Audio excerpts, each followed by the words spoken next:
Hello and welcome back to Kaiserreich. The first thing we're going to do at the beginning of this video is we're going to research paratroopers.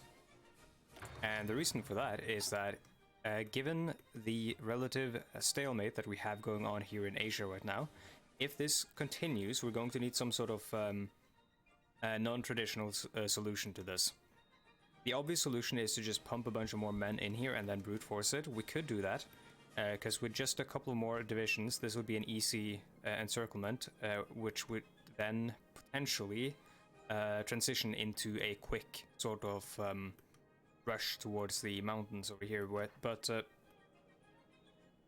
the problem with that is that infrastructure is poor, 4 here, and 4 here, and 3 here, in fact. And the other is that mountains and quick doesn't usually like go together.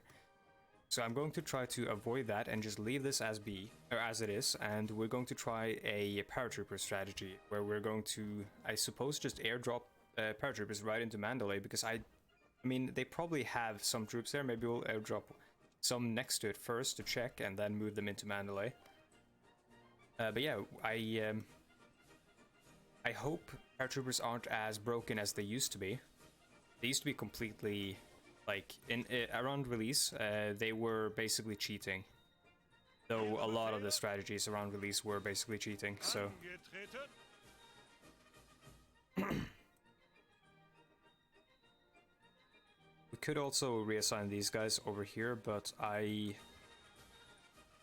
think the division designs and all that, I'm not confident in these guys as actual troops. I hate using expeditionary forces because it uses the designs of the nation you grab them from, but it uses your manpower and your equipment, and that can be problematic because you sometimes your production lines are set up to support your designs and not the ones of whoever you're pulling from.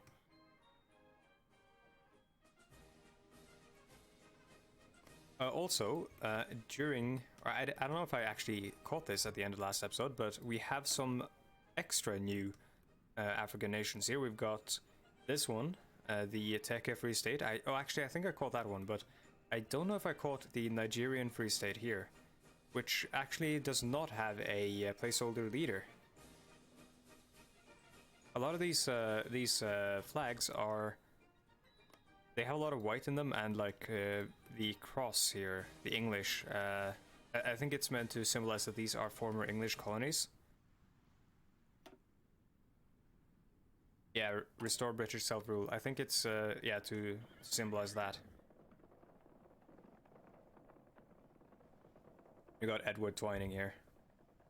Who, I don't know, I mean, I hope he's not somehow related to Twinings, who makes the tea packets. Like the little tea bags.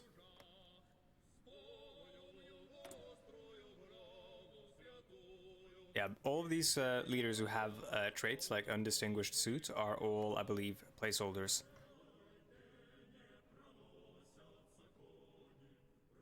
This one obviously is not. He's got quite the beard and quite the glorious smile on him, that dude. Oh, Leaky. This guy looks like a soldier of some sort. The Kenyan Free State. I was hoping to kind of restore some, like, I was hoping this would restore some sort of autonomy to the actual natives here, but I mean, seemingly it has not, considering we have what seems to be a British soldiers of some sort in control here, and what might be a British businessman over here. Though it is 1941, I wouldn't expect this kind of transition into like actual full return of land to the native population to be a thing to happen overnight. We have some unread naval battles. Let's see here. We sunk a a Canadian dreadnought, the Ramillies. Ramillies. Weltkrieg dreadnought, not that impressive, though it is good that we sunk it with just submarines. And some more troops. So this convoy raiding over here was actually very, very effective. Way better than having the destroyers then, I think.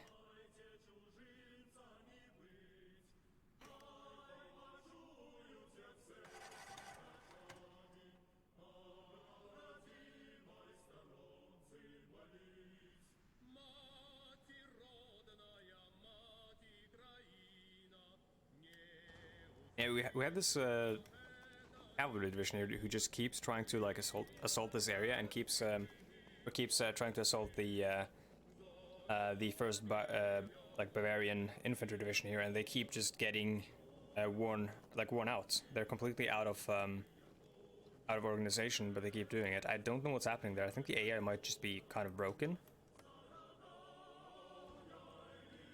Maybe it's got something to do with the mountain here. It wouldn't be the first time that Paradox AI, and especially not Hearts of Iron 4 AI, has broken.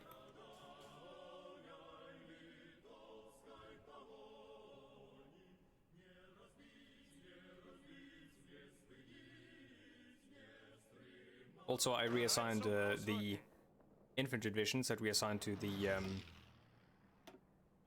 temporarily assigned to this Marine Corps here. I assigned them to. Wait, why aren't they not? Okay, there we go. I assigned them to an army again, Third Army, led by Ewald von Kleist, and I set them on a front line against the Iberians, or the Spanish, and Catalonians, I suppose, and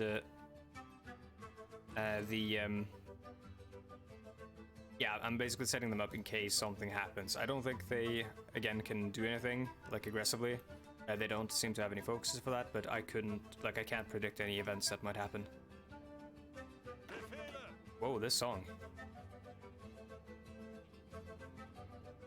This might be one of my favorite songs now on the soundtrack. Like pan flute stuff going on. That's cool. Yeah, and we're going to have these guys.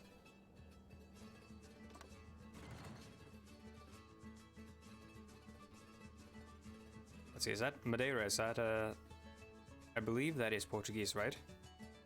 Either way, we're going to have them invade the Azores.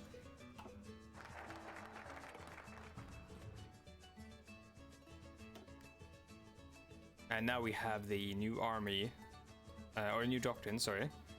So we're going to go with... We can do both of these, right? Yeah, they're not mutually exclusive. One gives armor technology and one gives mechanized models. So we can research the mechanized models right now. But again, we don't have any use for them quite yet. Our industry is starting to get to the point where we could just mass produce these guys, and I think the only thing you need for them is rubber and steel, isn't it? Yeah, and we have plenty of both. Then again, we also have plenty of basically everything except for oil, so... Oh, what is that? Is that a rocket pod, or is that like, looks like a searchlight or something. Oh yeah, fitted with an infrared spotlight. That is interesting. That's on night fighting or something, or what is it? I'm guessing it must be.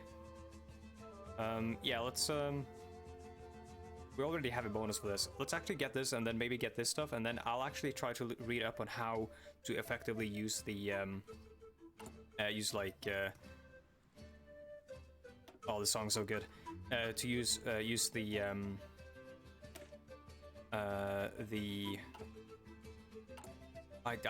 I'm getting distracted by the song.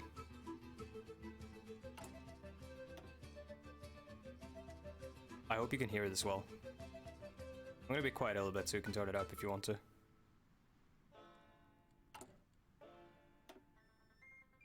Actually, let's go with the Armored Breakthrough, and then we'll go for the Donnerschlag 4, or whatever it's called. Donnerschlag...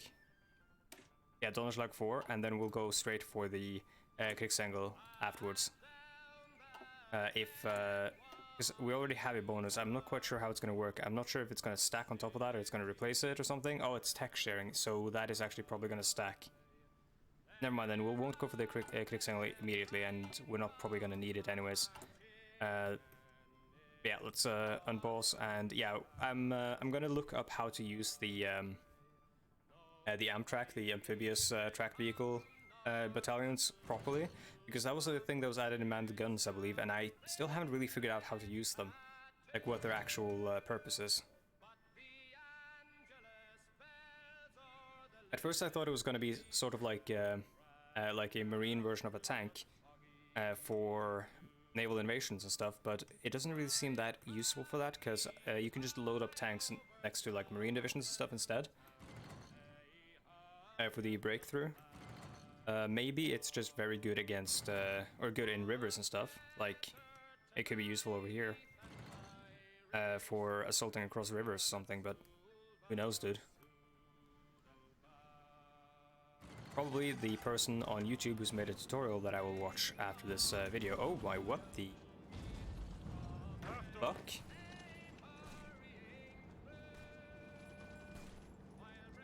Huh.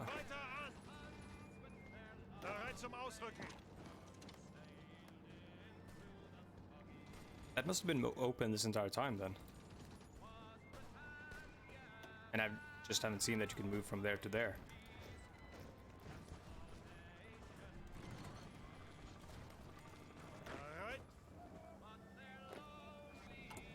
Oh, and yeah, we are researching the Paratroopers. Good. I thought I forgot. I'm gonna send these guys over to probably the 3rd Army, because no, actually not 3rd Army. We're gonna send them over to the 1st Army still. We just want to ship more troops over here. And I will have them manually go there, because I don't want to set up a front line that makes the AI do all kinds of wacky shit. Which one is Wilhelmshaven? That's that one. Okay.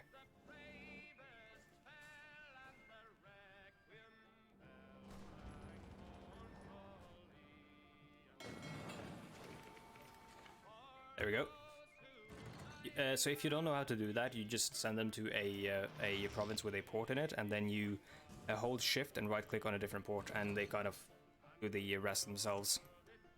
Like you give them one order to go to a port, and then shift click on a different port.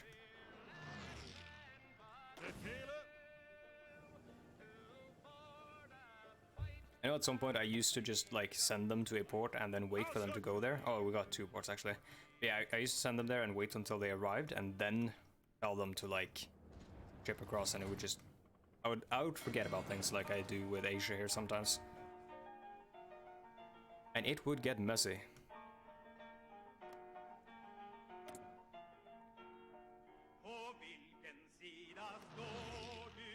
Oh, it's the Swedish socialism song, or workers' song, again. Which side are you on? Labor song, I suppose, like a labor chant.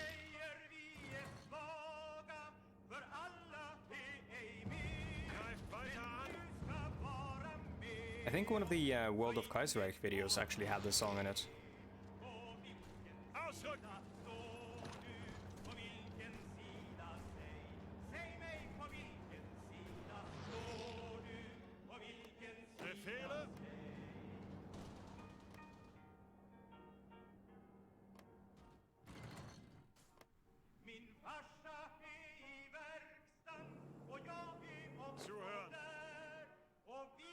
My dad is in the workshop and I'm also there, I think. He's saying. One of the like very, I guess, huge advantages of being Scandinavian is that you actually kind of understand.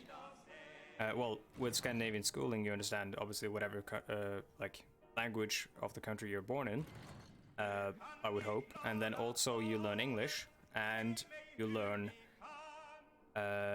often kind of like a basic. You get a basic understanding of like a like an alternate language in Norway at least, or like an alternate version of Norwegian, which was considered to become the national language when we had like a sort of crisis of like a cultural what do you call it, like a cultural debate, I guess, like a national cultural debate about what our cultural identity actually was going to be after getting sort of rid of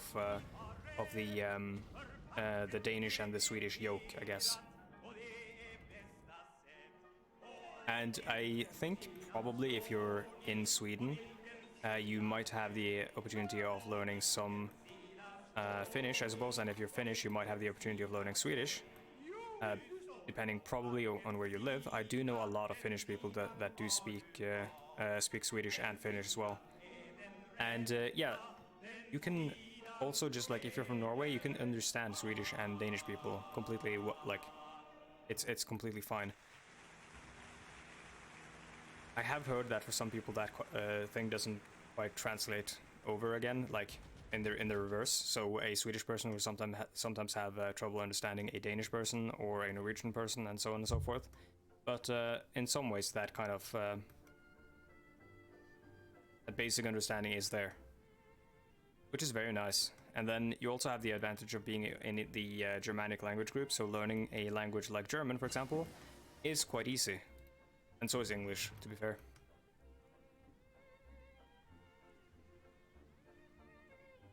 Then if you're a dumbass like me and you try to learn French, then you're actually just in hell.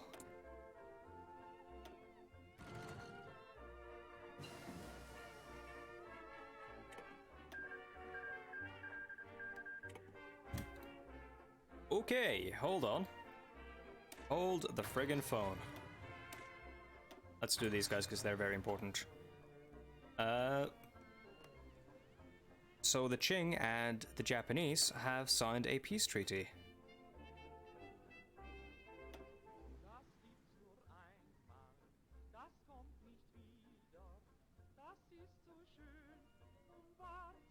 So this is a this was a white piece, like an event piece that happens when they get the territory that they're fighting for.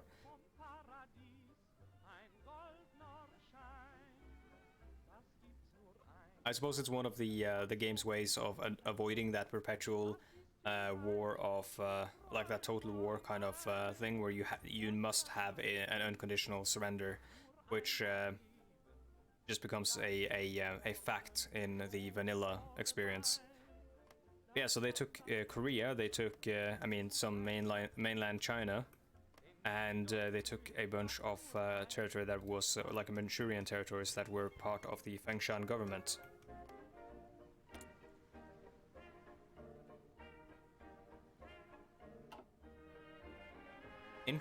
Interesting.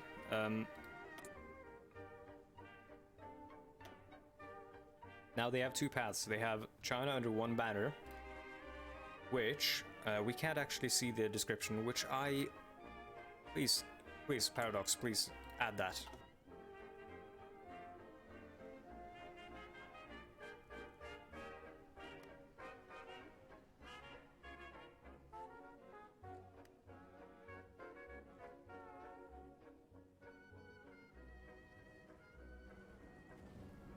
I just want to see the flavor of each focus, even if I'm not playing the nation. It does go a long way to like make you feel kind of aware of what's going on in the world, I suppose. What the fuck is this? What?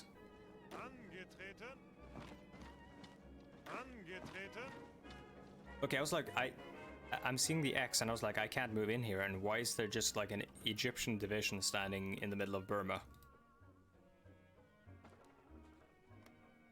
But obviously they have sent volunteers.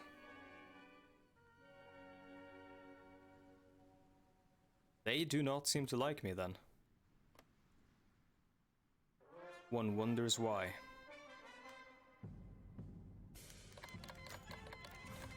Oh, the fading sun. The Japanese Empire has been utterly defeated by their mortal enemies and forced to surrender all of their mainland territory. We may be able to force them to make a similar deal with us. Well...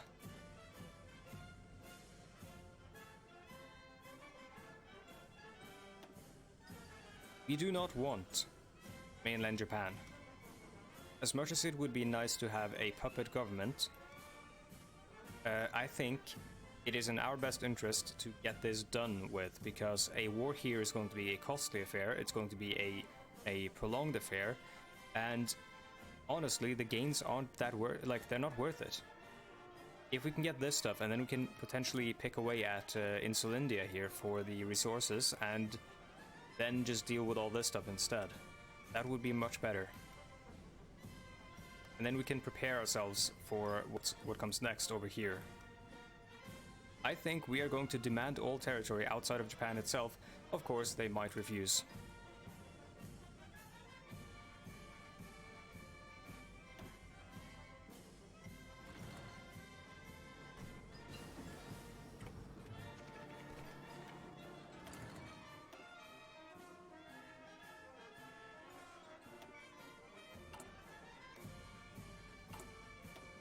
The song is wild.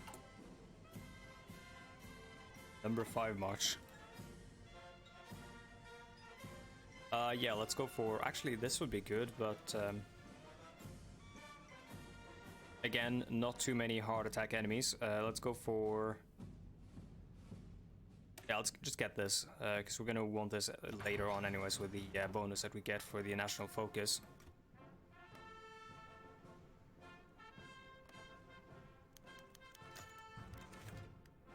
Oh, Japan has accepted our deal. Wonderful.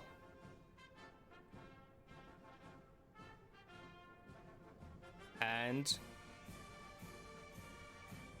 let's wait for the game to... Oh, yep, the game has done its thing. Alright then. I guess this wasn't going to... like, yeah, we don't need the paratroopers anymore. The deal is done. The ink is dry, and this one has the wrong icon. Let's send the Marine Corps 1 or 2 to, let's see, Marine Corps 2. We don't have any more Marines, but we will make more. Let's just create 3 because I am very good at losing them.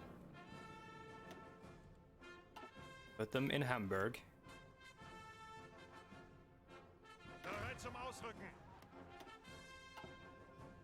And let us return the Sardinian Expeditionary Forces.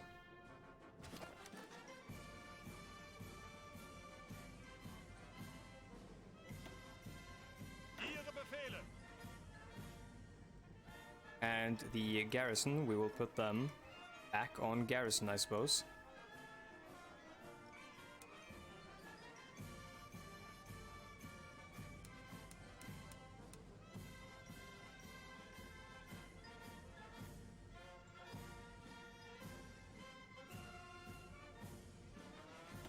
Oh, the Chinese actually created a puppet state in Korea, the Joseon Kingdom, with I'm not quite sure how to pronounce that, but I'm gonna assume it's something like Kyeon-yoon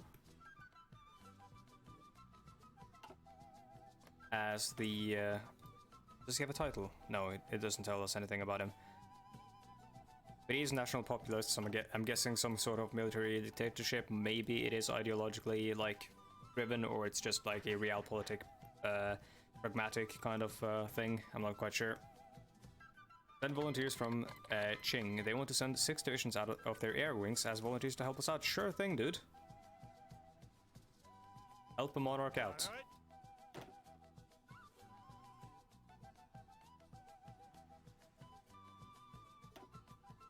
Dude, it's non-stop bangers today. We're going to send these guys over towards the island of Ceylon. Actually, that's 3 sea zones. How are the Maldives for? They're bad. Yeah, let's send them to Ceylon. I'm gonna set up a temporary garrison order there because that just gets them sent over there at their own sort of volition, or they go there of their own volition. Usually.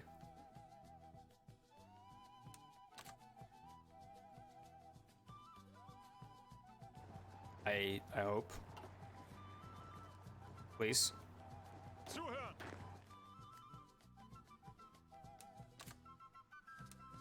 Or not.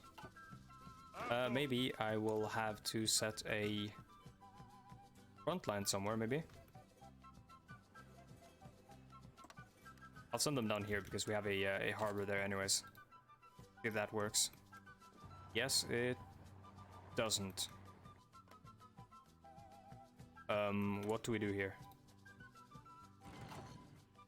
Befehle. Ausrücken. Ausrücken. Surely they can just go to Rangoon and then take a boat, right? Yeah, they can. Ausrücken. Yeah, so the Maldives don't have the supplies necessary for us to stage an invasion of the Dominion of India from there.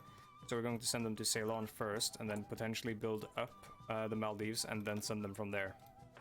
I don't think we need to build them up too much.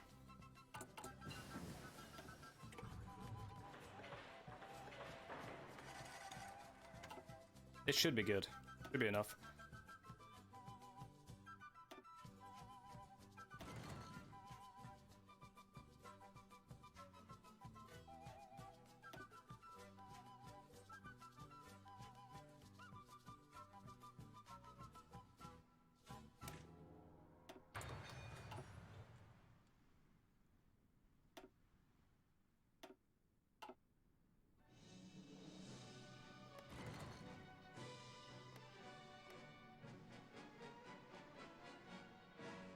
I'm wondering if those sunk convoys are current, as in they are from this war after the piecing out with the Thai and Japanese, because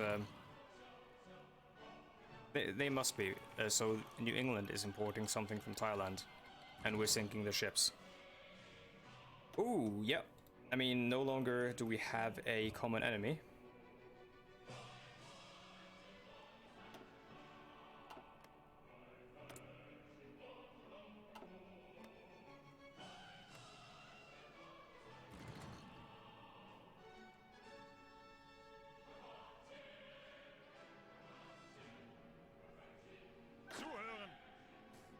Alright, let's see. Who did we have supporting naval invasions over here? We had the not the High Sea Fleet. We had the Reserve Squadron. Right. Indeed we did. And we're going to set them like so. And we're going to send these guys out to invade the Azores.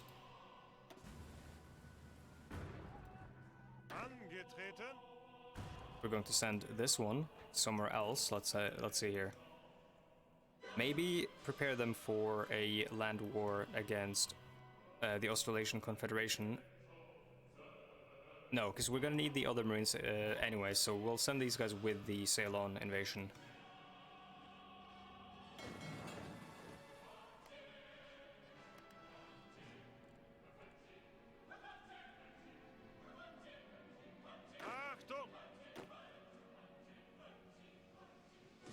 And you may as well just do this for the planning bonus if something happens. Oh yeah, this is actually absurdly helpful.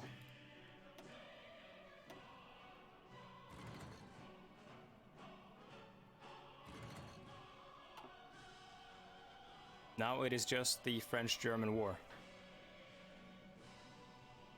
which will be ended once the Canadians are beaten, and they are verging on 700,000 casualties right now.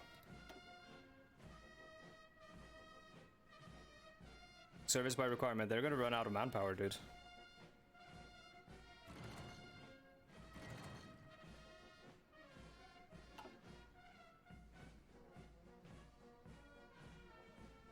Either way, that actually puts us towards the end of the episode, so I'm going to start doing the casualty report.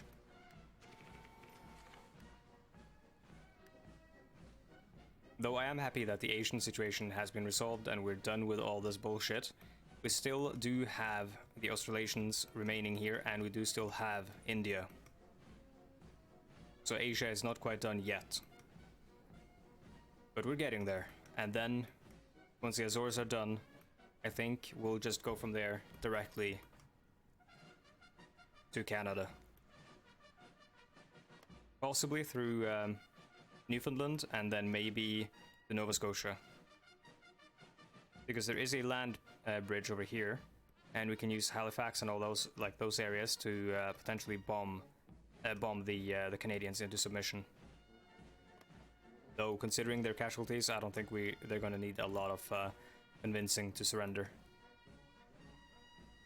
Anyways, yeah, that is it for the regular episode. Let's go to casualty breakdown. So currently the casualties got all kinds of rigged up because like you can't compare them this video to, or in this video to like the last video, because in the last video we were actually at war with the Japanese and we have actually suffered a lot of casualties to the Japanese at sea.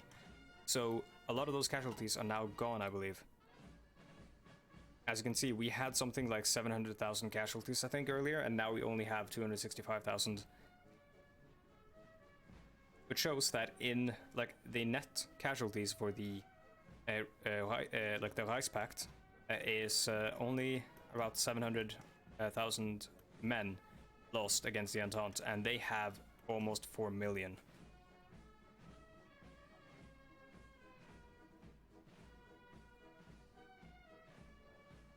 That is actually an absurd ratio, which shows that we have done absurdly well in this war in general. The only thing was this kind of like mess up that happened in Asia, and that like most of the casualties weren't even on our side. They happened because of our subject nations here, who kind of got a bit excited and sent all of their troops across the Indian Ocean here. Anyways, that is it for this episode. Thank you for watching, and I hope to see you next time. Goodbye.